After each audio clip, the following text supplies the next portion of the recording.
Hello humans, I am the Black Cat and welcome to Weird Wednesday. Today's mystery takes us just off the coast of Scotland to a small island in the Flannan Isle. The tiny island is bare except for a lighthouse. The lighthouse is occupied by 3 lighthouse keepers whose job it is to maintain the lighthouse and make sure that the light works. In December of 1900, the 3 men working and staying at the lighthouse were James DuCant, principal keeper, Thomas Marshall, assistant keeper, and Donald MacArthur, an occasional. On the 15th of December, the SS Arctur, probably mispronounced that, captained by Captain Holman, passed by the small island on their way to Port Lear. Captain Holman, knowing that the lighthouse should be there, looks for the warning light but finds only darkness. They were able to pass safely, however, and once they arrived at their destination, Captain Holman reported the incident to the lighthouse board. However, by the time his message got to the board, a different boat was already on its way to the island in order to provide a relief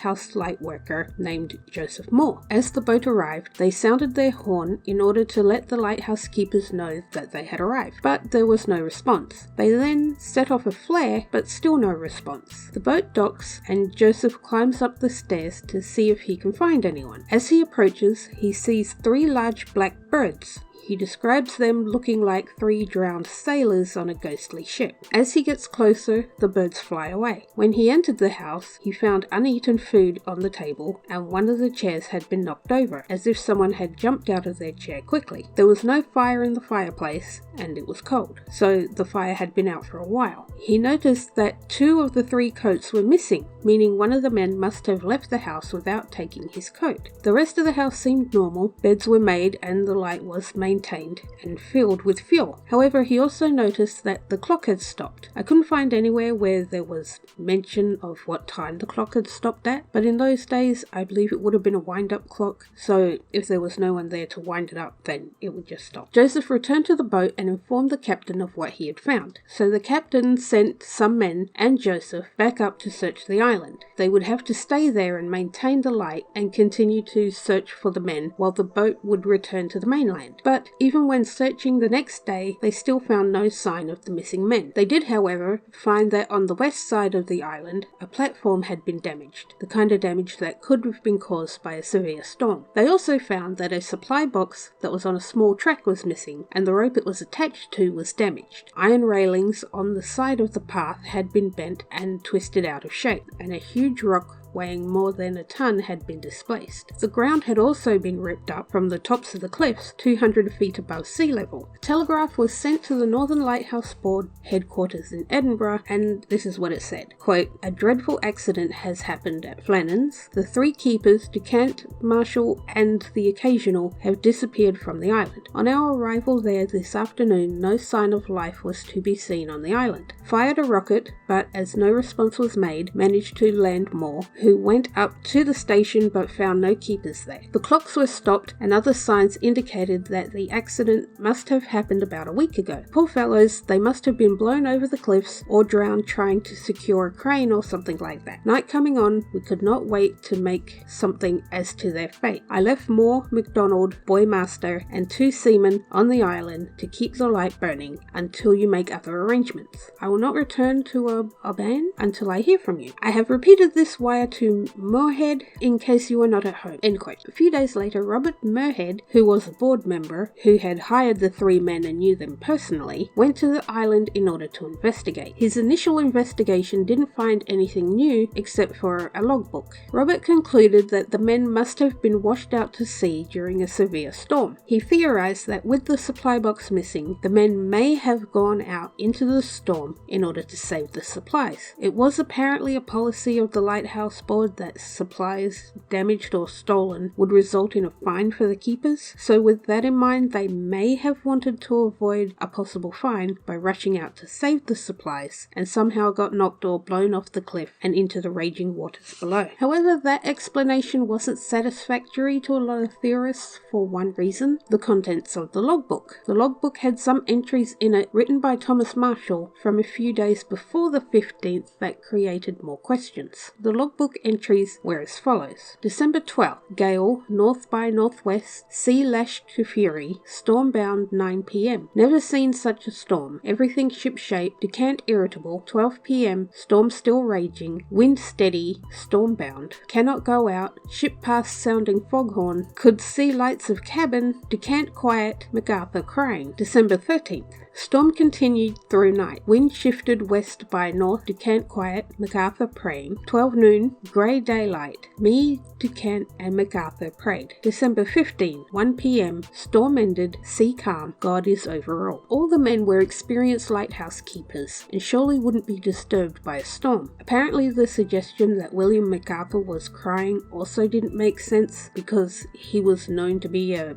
tough guy, not the type to cry, and especially not cry over a storm. The suggestion that they were praying was also strange because, as I said, they were all experienced lighthouse keepers and lighthouses are built to withstand severe weather, and they would have known that. Given the last entry in the log stated that the storm had passed, how could they have been washed away with the storm? So then that brings Robert's conclusion into question. However, it has been suggested that the logbook itself was fake and added to the story years after the fact. One point is that the supposed logbook was written by Thomas Marshall, who was a secondary, where a logbook would normally be written by the lead keeper. There were apparently also a few errors in the writing style that didn't line up with logbooks written by mariners or sailors of the time. Also, apparently Robert's original report states that all the dishes were put away and that everything was neat and in order. There was no mention of an overturned chair or half-eaten food. It's possible that the mention of the food and the chair came from a poem by Wilfred Wilson Gibson in 1912 about the disappearances. So what happened to the 3 experienced lighthouse keepers? Well, there's a few theories, so let's begin.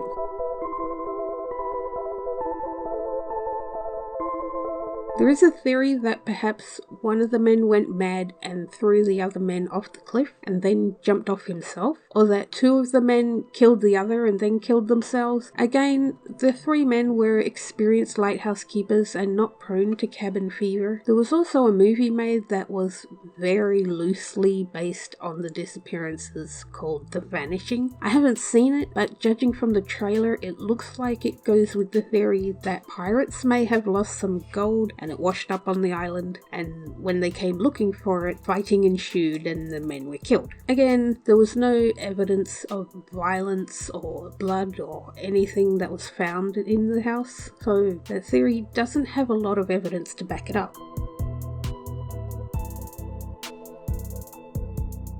There is a theory that the men experienced some kind of hallucination. The theory goes that the bread they ate may have grown some kind of mold that when eaten could have caused the men to hallucinate, causing them to panic and attempt to flee. Could they have seen something while hallucinating and ran into the ocean? The 3 men had been turned into birds. So you'll recall, when Joseph first approached the lighthouse, he noticed 3 large black birds that seemed strange. Well, there's a theory that the men came foul of an ancient curse and were turned into 3 large black birds. The theory goes that the island has some kind of ancient force on the island that doesn't tolerate intruders. However, this theory also kind of falls apart when we consider there have been lighthouse keepers on the island for hundreds of years, and no other keeper has ever been turned into a bird or gone missing. Similar to this is the theory that the giant birds picked them up and either threw them into the ocean or took them away somewhere, but again, not likely.